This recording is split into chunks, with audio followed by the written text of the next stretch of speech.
Вы смотрите новости в прямом эфире, в студии Валерия Наумова. Здравствуйте. Вот о чем расскажем в этом выпуске.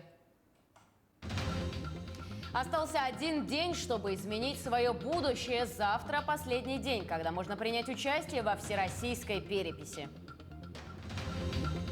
Дом, милый дом. До конца этого года семьи из аварийного жилья в Тампонском районе отметят новоселье в новостройке. Молодежь – наше будущее. Стартовала молодежная площадка Николаевского форума. Какие вопросы будет поднимать подрастающее поколение?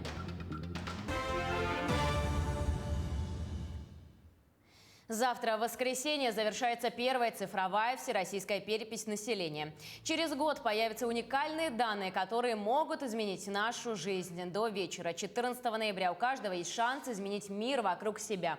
Достаточно переписаться любым из 3 удобных способов. Например, можно переписаться не только дома с помощью переписчика или на одном из стационарных участков, но и в отделениях МФЦ. Главным нововведением переписи стала возможность самостоятельного заполнения электронного переписного листа на портале госуслуг. Более 92% населения России уже приняло участие в этом историческом событии. Перейдем к эпидобстановке. За последние сутки на территории республики выявлено 288 новых случаев коронавирусной инфекции. Из них 175 приходится на Якутск, в Мирнинском районе 18, в Алданском 15. В Нерюнгринском районе 12 случаев, в Алекминском 11. В Намском и Сунтарском районах по 9 заболевших. В Нюрбинском 8, в Усть-Алданском и Хангаласском по 7. И еще в 14 районах зафиксировали от 1 до 6 заболевших. Между тем, первый отечественный инъекционный препарат прямого действия для лечения коронавируса Ареплевир прошел регистрацию и до конца этого года начнет поступать в стационары. Полномасштабное производство препарата начнется в декабре 2021 года. Отмечается, что разработчику первым в мире удалось создать инъекционную форму, а субстанция представляет собой нерастворимый порошок. Исследования подтвердили эффективность и безопасность нового препарата при его применении в стационарах. В компании также добавили, что Ареплевир стал одним из новых отечественных препаратов для лечения коронавируса, анонсированным Владимиром Путиным в ходе недавнего совещания.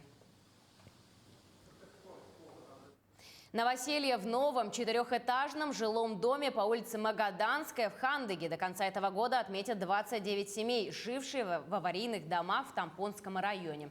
В рамках нацпроекта «Жилье и городская среда» в поселке возвели многоквартирный дом для переселенцев. После получения разрешения на ввод и постановки дома на кадастровый учет с гражданами будут заключены договора соцнайма и подписаны соглашения о передаче в собственность.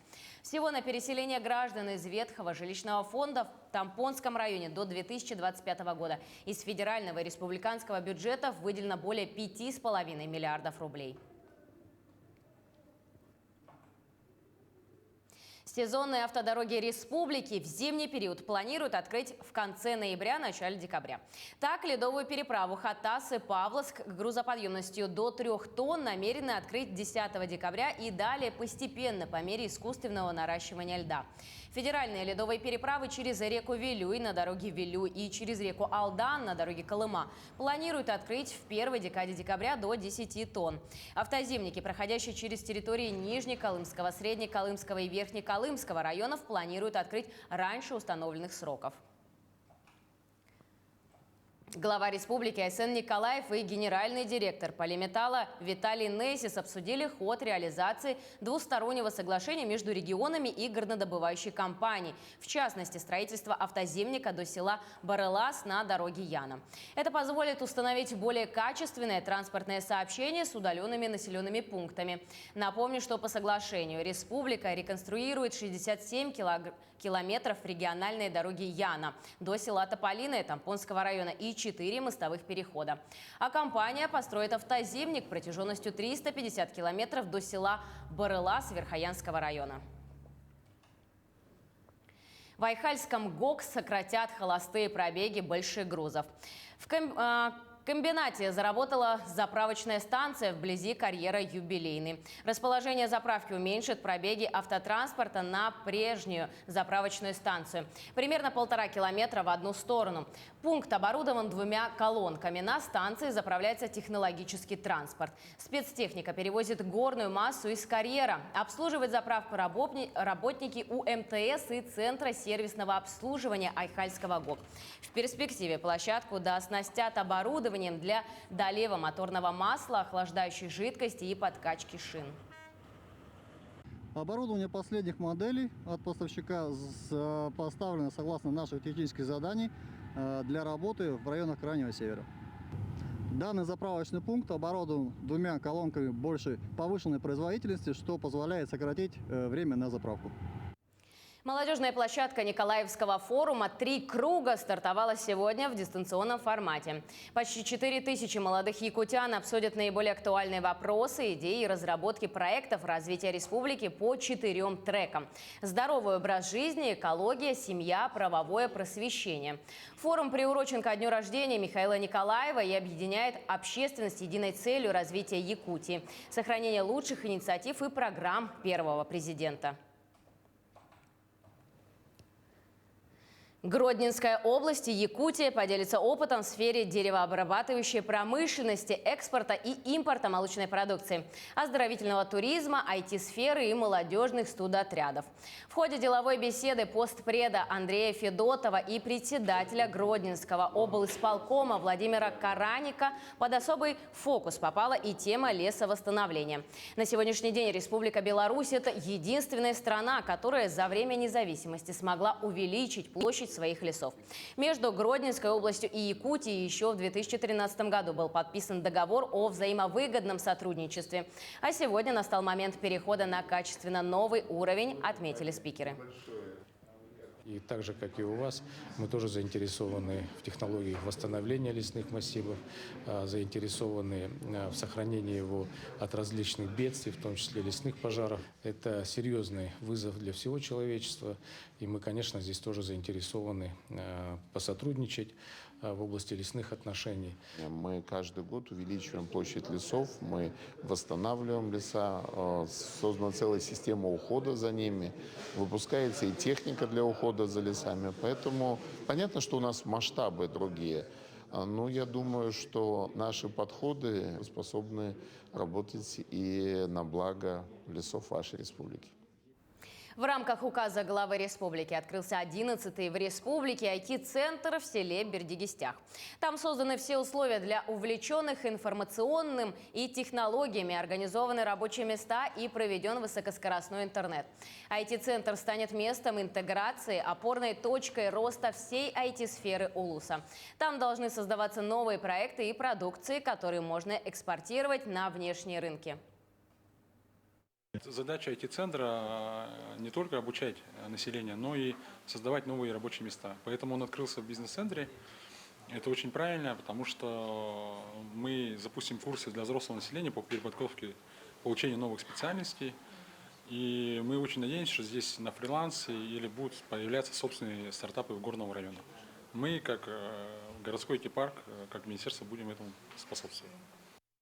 В Якутии стартует образовательная школа ProSkills Якутия. Специалисты фото, видео и медиаиндустрии поделятся своими профессиональными знаниями со школьниками среднего и старшего возраста. Подробности в сюжете Надежды Саханской. Целевой фонд будущих поколений Якутии совместно с некоммерческой организацией «Якутия Медиа» начинает реализацию образовательной школы ProSkills Якутия. Сегодня мы начинаем проведение курса продвижения бренда. Совершенно бесплатно дети будут обучаться медиа, технологиям, анимации, СММ. Мы надеемся, что это поможет им дальнейшему развитию, профессиональному определению, профориентации. Школа реализуется в рамках образовательной программы «Парка будущих поколений», стратегического объекта республики, реализуемого по поручению главы Якутии Айсена Николаева. В пространство для круглогодичного отдыха и активного досуга горожан будет возведен образовательный центр для обучения детей и молодежи креативным навыкам. Ранее фондом проведены курсы и программы для школьников по навыкам креативной экономики и предпринимательства. Как раз вся вот мощь этого опыта уйдет в сторону детей. Ну, раньше, получается, мы преподавали в основном взрослое поколение. Те люди, которые хотят поменять себя, да, хобби сделать более интересным. Сейчас это вся наука, все уходит в сторону детского образования. Разумеется, главными героями на этих курсах становятся не верстка или прайм-тайм, а дети, которые пришли получать новые профессиональные навыки. Я захотела научиться чему-то новому. Меня очень заинтересовал блог анимация. Сейчас мы знакомимся, потом нас разделяют на группы и дадут нам задания. Какие у тебя уже впечатления? Мне нравится, тут интересно. Однако не только познавательным азартом богата творческая школа ProSkills Якутия. Собранный здесь преподавательский состав обладает внушительным опытом работы в креативной среде. На площадке собраны лучшие представители в области медиа и маркетинга в республике. И ребята смогут представлять свои проекты, представлять самих себя, презентоваться. Ну, здесь мы уже сразу можем говорить уже и о продажах, да, и о привлечении партнеров и так далее. Первый курс продлится до 25 декабря этого года. На основе кейсов якутских брендов школьники будут развивать свои профессиональные навыки в сфере медиа. Надежда Саханская, Владимир Павлов, Якутск. Перенесемся во Францию. Там 3 спортсменов решили вплавь преодолеть озеро Титикака на границе Боливии и Перу, чтобы привлечь внимание общественности к проблеме загрязнения водоема. Автор идеи и один из участников – это паралимпиец, у которого ампутированы все 4 конечности. Подробности в сюжете далее. Год назад паралимпиец из Франции Тео Кюран узнал, что из-за новой системы классификации он не сможет принять участие в летних играх в Токио. Однако вместо того, чтобы расстраиваться, он занялся подготовкой к еще более безумному приключению. 21-летний спортсмен, потерявший все 4 конечности в 6-летнем возрасте из-за менингита, решил переплыть озеро Титикака на границе Боливии и Перу, которое считается самым высоким в мире судоходным водоемом. Подготовка к этому заняла почти год. Нас будет 3. Мы будем по очереди плыть, буксируя за собой плот весом 500 килограммов, на котором будут находиться продукты питания и одежда, и на котором мы будем спать. Мы отправляемся в удивительное приключение, подобного которому никто до сих пор не устраивал, и мы безумно этим гордимся.